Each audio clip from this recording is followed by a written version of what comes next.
Middle class ফ্যামিলিতে লক্ষ লক্ষ টাকা মাসিক ইনকাম না হলেও কিভাবে বুদ্ধি করে সংসারটা সামলায়। শুভ সকাল বন্ধুরা, কেমন আছো তোমরা সবাই? কাছে দূরে যে যেখানেই আছো, আশা করছি খুবই ভালো আছো, সুস্থ আছো। আর তোমাদের ভালোবাসে আমরাও খুবই ভালো আছি।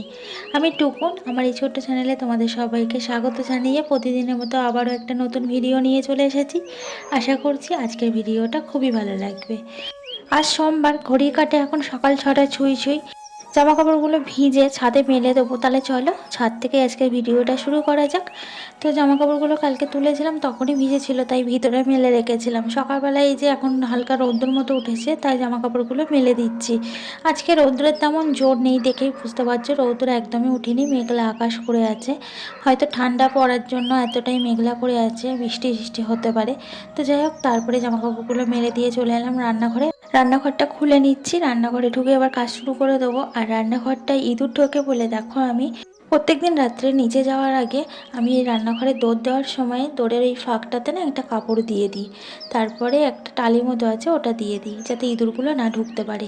এবারে রান্নাঘরটা পরিষ্কার করে নেবো। বাসন ছিল রান্নাঘর থেকে বার করে দিলাম বেসিনে, তারপরে গ্যাস ওভেনটা ভালো করে পুছে নিচ্ছি।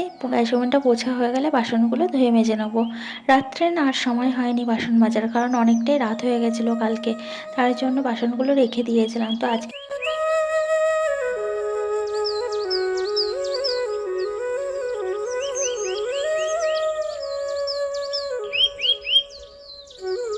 রান্নাঘরটা পরিষ্কার করে ঘরে এলাম। ঘরে এসে এখন ঘরটা গুছিয়ে নিচ্ছি। আজকে দাদাভাই বেরাবে না, অফিস ছুটি আছে, তাই ভাবলাম সবার আগে ঘরগুলো গুছিয়ে নিই। তো দেখো, উপরে ঘরের কয়েকটা জামা কাপড় ছিল, সেই জামা কাপড়গুলো এখন সব ভাঁজ করে নিচ্ছি, তারপরে বিছানাটা ঝেড়ে সুন্দর করে ঘরটা ঝাড় দিয়ে নেবো। তো বাসনগুলো এখনও মাজা হয়নি, বাসনগুলো থাক, পরে মেজে নেবো, আগে ঘরের কাজগুলো করে নিই। আর এখন অবধি না চা খাওয়া হয়নি, সকালবেলা উপরে এসেছি, এখনও চা বসানো হয়নি। তো এই জামা কাপড়গুলো ভাঁজ করে চাটা বসিয়ে দিয়েছি। আর এখানে চাটাও কিন্তু আমার হয়ে গেছে, এখন চাটা ছেঁকে নেবো।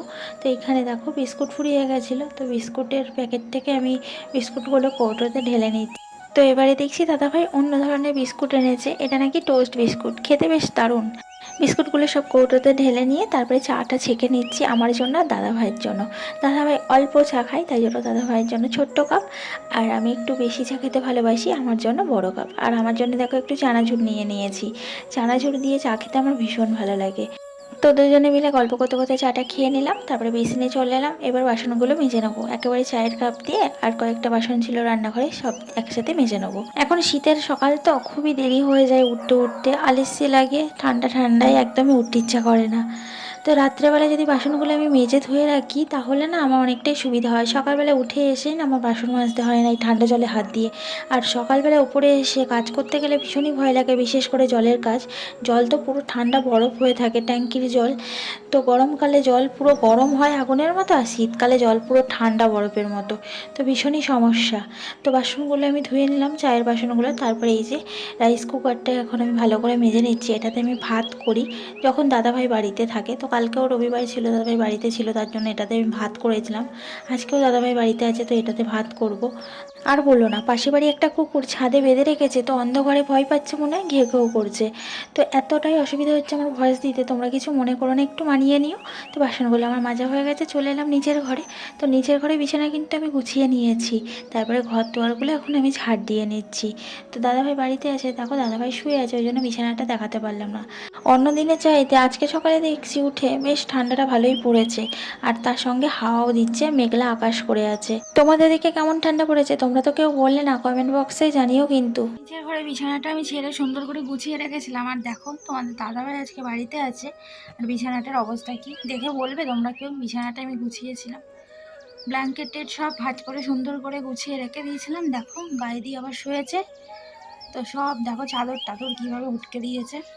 আমি আর গোছাবো না, এভাবেই থাক, কারণ দাদাভাই আজকে বাড়িতে আছে, এরকমই করতে থাকবে, শোবে উঠবে। তো চলো।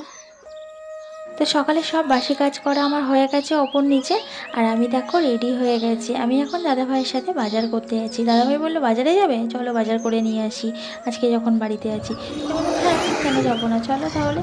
তো তাই জন্য দেখো দুষ্টুয়াকে নিয়ে বেরিয়ে পড়েছি, আর এখন যাচ্ছি বাজারের দিকে। চলো আমার সঙ্গে থাকো, চলো আজকেও বাজারটা ঘুরে নাও তোমরা।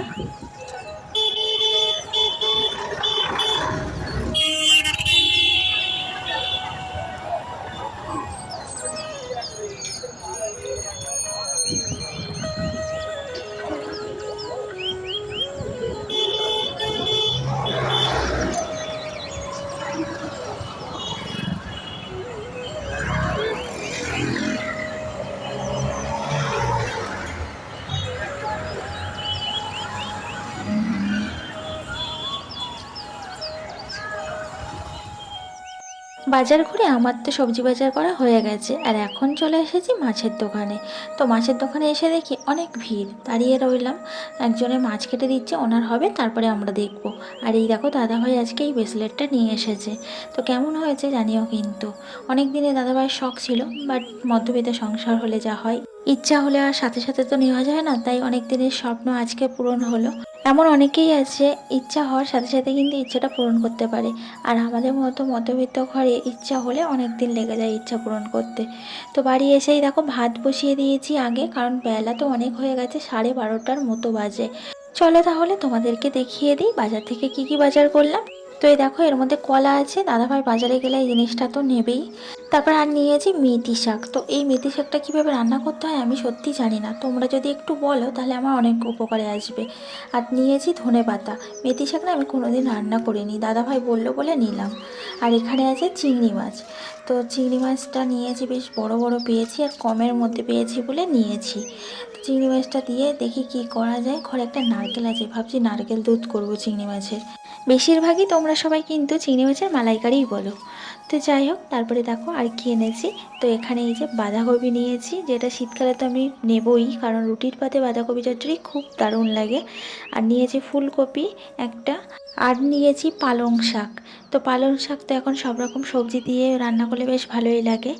আর নিয়েছি ক্যাপসিকাম, গাজর, বিনস। তো এগুলো না আমি আর ব্যাগ ঢেলে দেখালাম না, একটা একটা বার করে দেখাচ্ছি। আর নিয়েছি কাঁচা লঙ্কা আর পটল নিয়েছি।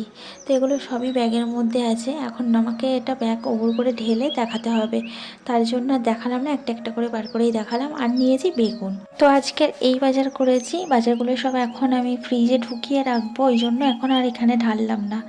তো ভাতটা আমার হয়ে গেছিলো, ভাতটা নামিয়ে নিয়েছি, এখন চিংড়ি মাছের মালাইকারিটা রান্না করে নিচ্ছি। তো চিংড়ি মাছ ভেজে আমি চিংড়ি মাছটা দুধ দিয়ে ফুটিয়ে নিয়েছি, এখন আমি ফোড়ন দিয়ে নেবো। তো এখানে সাদা জিরে আর শুকনো লঙ্কা আমি ফোড়ন দিয়েছি, এর মধ্যে একটু তেজপাতা দিলে ভালো হতো, বাট তেজপাতা আমার নেই, কী আর করা যাবে, ওই জন্য আর দিলাম না। তো দেখো জিরে আর শুকনো লঙ্কাটা লাল লাল মতো হয়ে গেছে, এখন আমি চিংড়ি মাছের দুধটা ঢেলে দিলাম। তো ওই সাঁতলে নিয়ে এবার একটু ফুটাবো, ফুটিয়ে নুন টুন ঠিক আছে কিনা দেখবো, নামানোর সময় একটু মিষ্টি দেবো আর একটু গরম মশলা। ব্যাস হয়ে গেল আমার চিংড়ি মাছের মালাইকারি রান্না। খুব সহজ একটা রান্না, খুব তাড়াতাড়িও হয়ে যায়, বেশি সময়ও লাগে না, বেশি মশলাও লাগে না।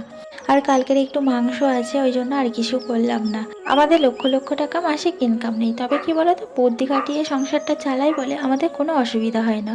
আগের সপ্তাহে দাদাভাই সবজি বাজার করে দিয়েছিল, সেটা এক সপ্তাহ চললো, আজকে আবার সবজি বাজার করে দিয়েছি, এক সপ্তাহ চলবে। তো এইভাবেই বুদ্ধি করে হিসাব করে সংসারটা চালাতে হয়, তাই জন্য কোনো অসুবিধা হয় না। তো এখানে দেখো 200টা কলা নিয়ে ছাড়িয়ে খেতে শুরু করে দিয়েছে। আর আকাশের অবস্থাটা দেখো, পুরো মেঘলা আকাশ করেছে, আর আস্তে আস্তে যেন অন্ধকার বেশি হচ্ছে, মনে হচ্ছে না সন্ধ্যা হয়ে আসছে। তারপরে চলে এলাম ঠাকুর ঘরে, এখন পুজোটা দিয়ে নেবো। আর দুষ্টুটা বায়না করছে ও আজকে শিব ঠাকুরদেরকে স্নান করাবে। তো স্নান করিয়ে এখন সব ঠাকুরগুলোকে গা পুছিয়ে আসনে তুলে দিচ্ছে। তো দেখো কত সুন্দর ভক্তি মনে করছে।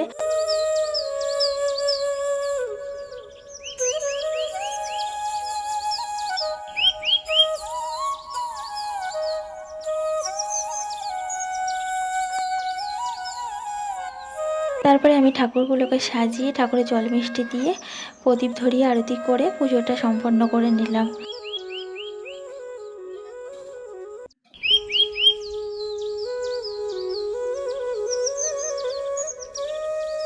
ভিডিওর এই পর্যায়ে এসে তোমাদের সবার কাছে ছোট্ট একটা অনুরোধ করছি, আমার ভিডিওটা যারা যারা দেখছো লাইক করে দিও, আর একটা করে কমেন্টস করো।